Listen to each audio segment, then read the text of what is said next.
Assalamualaikum warahmatullahi wabarakatuh. Saya Fahri Iwan Permana dari kelompok 2 D4 Manajemen dan Pengelolaan Properti, mata kuliah Praktikum Sistem Informasi Manajemen Aset, izin untuk mengorientasikan materi dari kelompok 2. Yang pertama, mengenai gambaran umum Sistem Informasi Manajemen Aset. SIMA adalah sistem yang membantu dalam pengelolaan aset secara sistematis, mulai dari perencanaan, pengadaan, pemeliharaan, hingga penghapusan aset. SIMA mengintegrasikan berbagai data dan proses terkait pengelolaan aset ke dalam satu sistem yang terkomputerisasi. SIMA memungkinkan organisasi untuk memantau dan mengoptimalkan penggunaan aset secara efektif dan juga efisien. Siklus SIMA itu terdapat perencanaan, yaitu mengidentifikasi kebutuhan aset, menetapkan anggaran, dan juga menyusun strategi pengadaan. Lalu ada penganggaran, mengalokasikan dana untuk pengadaan, pemeliharaan, dan juga penghapusan aset. Lalu ada pengadaan, melakukan proses pengadaan aset baru sesuai dengan kebutuhan dan anggaran yang telah ditetapkan. Yaitu ada penggunaan, mengatur penggunaan aset secara optimal untuk mendukung operasional organisasi. Lalu ada pemanfaatan, itu mengoptimalkan pemanfaatan aset yang tidak digunakan secara penuh untuk menghasilkan pendapatan tambahan bagi organisasi. Lalu ada penilaian, yaitu melakukan penilaian berkala terhadap kondisi dan nilai aset. Lalu ada pengamanan, mengamankan aset dari risiko kehilangan, kerusakan, atau penyalahgunaan. Lalu ada pemeliharaan, yaitu melakukan pemeliharaan berkala untuk menjaga kondisi aset agar tetap optimal. Lalu ada pemusnahan, penghapusan aset yang sudah tidak layak atau digunakan lagi sesuai dengan prosedur yang berlaku. Lalu ada penata usahaan, yaitu mencatat dan melaporkan semua aktivitas terkait pengelolaan aset secara akurat dan transparan. Lalu ada pemindahan tangan, itu melakukan proses pemindahan tanganan aset kepada pihak lain sesuai dengan kebijakan yang berlaku. Lalu ada pembinaan, yaitu memberikan pelatihan dan pendampingan kepada pengelola aset untuk meningkatkan kompetensi dan kinerja mereka. Lalu terakhir ada pengawasan dan pengendalian, yaitu memantau dan mengendalikan seluruh proses manajemen aset untuk memastikan kepatuhan terhadap kebijakan dan peraturan yang berlaku. Selanjutnya, ada manfaat dari sistem informasi manajemen aset. Yang tentu yang pertama, meningkatkan efisiensi dan produktivitas dalam pengelolaan aset. Yang kedua adalah meminimalkan risiko kehilangan, kerusakan, atau penyalahgunaan aset. Yang ketiga ada memudahkan pengambilan keputusan terkait dengan pengelolaan aset berdasarkan data yang akurat dan terpercaya.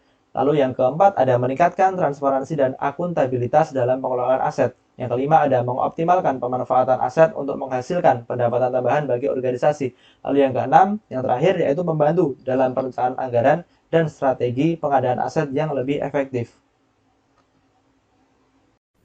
Baik, teman-teman semua dan Ibu nanti di sini saya ingin melanjutkan presentasi dari Fahri. Tadi Fahri menjelaskan terkait siklusnya, di sini saya menjelaskan terkait peran sistem informasi manajemen aset.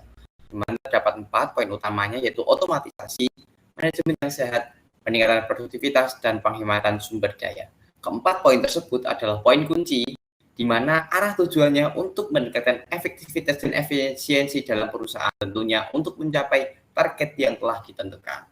Selanjutnya membahas terkait tahap pembuatan keputusan. Yang pertama ada pemaparan permasalahan, masalah-masalah yang ada, selanjutnya pengumpulan data dan informasi, pengamatan terhadap lingkungan, selanjutnya perancangan keputusan dan penentuan keputusan. Nah, dalam tahap perancangan dan penentuan keputusan, perlu adanya sistem informasi manajemen aset untuk membantu melihat apakah solusi untuk keputusan tersebut tepat atau tidaknya.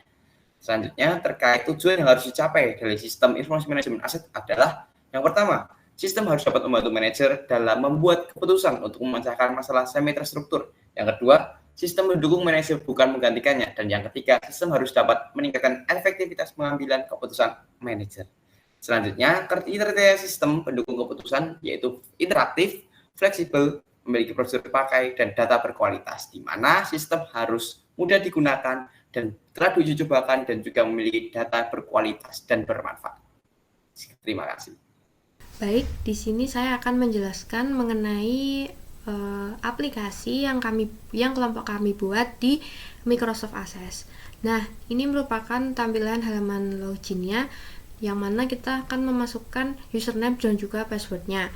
Nah, kita langsung aja masukin username-nya yaitu admin dan juga passwordnya adalah admin1. Langsung aja kita login. Nah, di sini ada beberapa menu. Yang pertama di sini ada menu data barang. Nah, menu data barang ini memuat seperti yang sudah tertampil di layar, dengan disertai juga dengan fitur simpan untuk menyimpan update dan juga hapus. Nah, ini kita bisa lihat juga satu persatu data barang. Nah, seperti ini. Kemudian yang selanjutnya ada kategori barang. Nah, kategori barang ini bisa kita lihat di sini. Kita memasukkan kategori mulai dari peralatan elektronik, mebel kayu, dan juga mebel logam dan juga lain-lain. Nah, di sini kita bisa juga menambahkan kategori lain apabila ada, bisa ditambahkan di sini. Nah, selanjutnya ada ruangan. Nah, karena kita kemarin inventarisasi di satu ruangan saja, yaitu 306, jadi kita cantumkan satu nama ruangan yaitu 306. Di sini juga ada fitur simpan, update, dan juga hapus.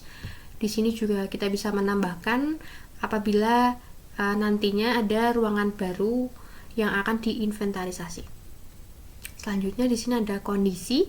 Kondisi di sini kita mengambil kondisi dari aset tersebut ya. Di sini kita mengambil kondisi baik, rusak ringan, dan juga rusak berat. Nah, bisa juga kita menambahkan kondisi lain apabila memang ada gitu. Terus cari barang. Nah, di sini kita bisa mencari barang yang mau kita cari dari banyaknya data aset tersebut dengan memasukkan namanya. Misalnya kita mau mencari meja. Nah, di sini langsung tertampil data dari aset yang kita cari seperti itu.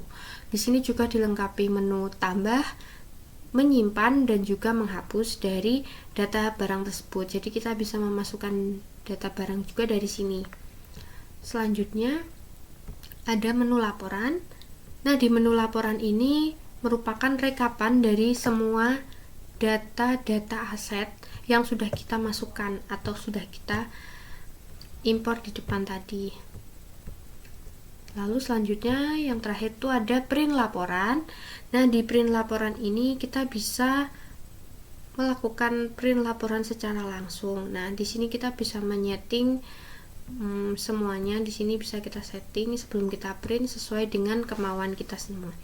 Nah, ini merupakan previewnya dari data aset tadi beserta juga dengan hari, tanggal, dan juga tahun laporan di print seperti itu.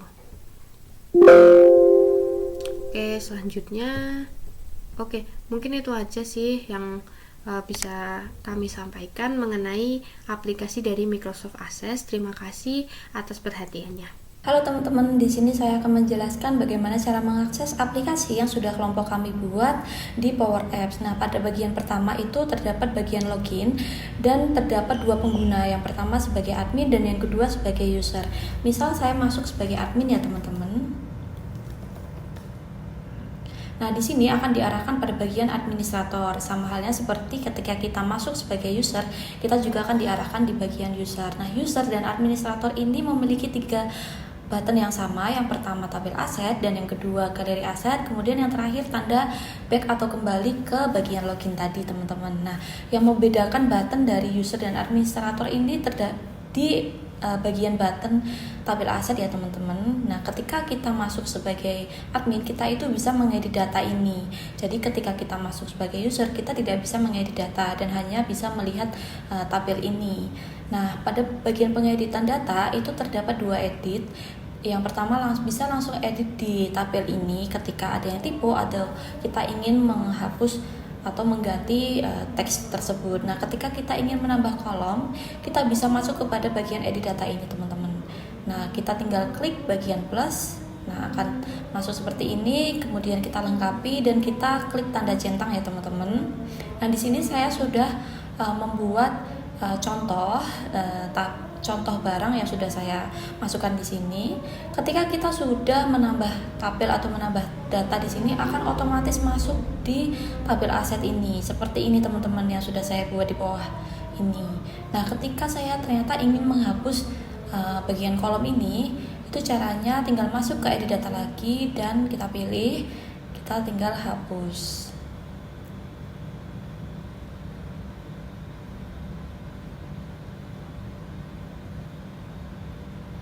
Nah, akan terhapus dan tidak ada ya teman-teman, seperti ini.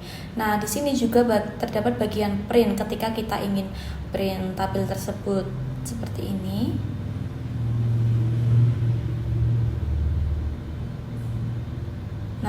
Tampilannya akan seperti ini ya teman-teman, dan kita juga bisa save tabel itu di bagian save bawah ini teman-teman. Nah seperti itu teman-teman. Nah ketika kita ingin masuk galeri aset, seperti apa sih galeri aset? Kita masuk.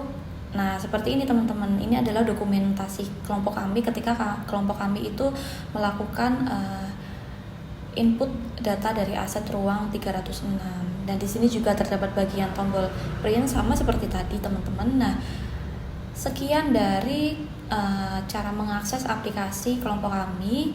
Selanjutnya saya akan menjelaskan tentang web server yang telah kami buat, yang dibantu dengan aplikasi PHP Erat dan aplikasi SAM, lalu dibantu pula dengan website 000webshopapps.com. Nah, kita langsung saja ke dalam aplikasinya. Pertama ada kolom login. Yang pertama ada username, kita isikan dengan admin. Lalu password kita isikan dengan admin 1. Lalu login. Nah, di dalam sini ada berbagai macam pilihan kolom, yaitu kolom aset, kode barang, nama barang, kondisi, kategori, hingga roles. Lalu di sini ada pula 2 roles. Yang pertama ada administrator dan yang kedua ada sebagai user. Berbeda dengan administrator, user hanya bisa mengakses kolom home, opsi aset, opsi kode barang dan nama barang. Serta user hanya bisa melihat dan mengedit saja dan tidak bisa menghapus. Kita masuk ke kolom home di mana terdapat data aset yang telah ditambahkan, yaitu 83 aset dan user yaitu 2 user.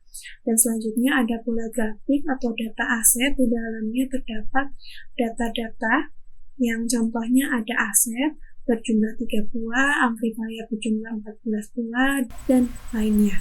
Si aset kita bisa menselect atau menfilter by nama barang. Kita bisa memilih AC, kipas angin, maka seperti ini. Lalu kita bisa juga menambahkan data, ditambah data, dan kita harus mengisi seperti kode barang, nama barang, dan lainnya, hingga kategori. Tapi khusus kode barang, nama barang, kondisi, dan kategori, kita harus mengisi terlebih dahulu di opsi kode barang, nama barang, dan kondisi. Seperti ini, yaitu add new kode barang, mengisi kode barang yang kita inginkan. Kita lalu submit, karena kebetulan saya sudah mengisi semuanya. Kita langsung ke aset saja, langsung tambah data. Contohnya kita ingin mengisi fitting plate. Kita langsung submit. Dan akan terekam di paling atas. Lalu selain itu kita bisa mengekspor semua data yang telah kita isikan, yang sebelumnya kita harus mengubah limit menjadi lebih tinggi. Bisa langsung ekspor, bisa menggunakan Excel, PDF, Word, sesuai yang kita inginkan, contohnya Excel, maka akan terdownload otomatis dan kita langsung bisa buka. Sekian penjelasan dari aplikasi DEP Sima atau web DEP Sima menggunakan PHP RAD. Selanjutnya ada pula kekurangan dan kelebihan dari aplikasi yang telah kami buat.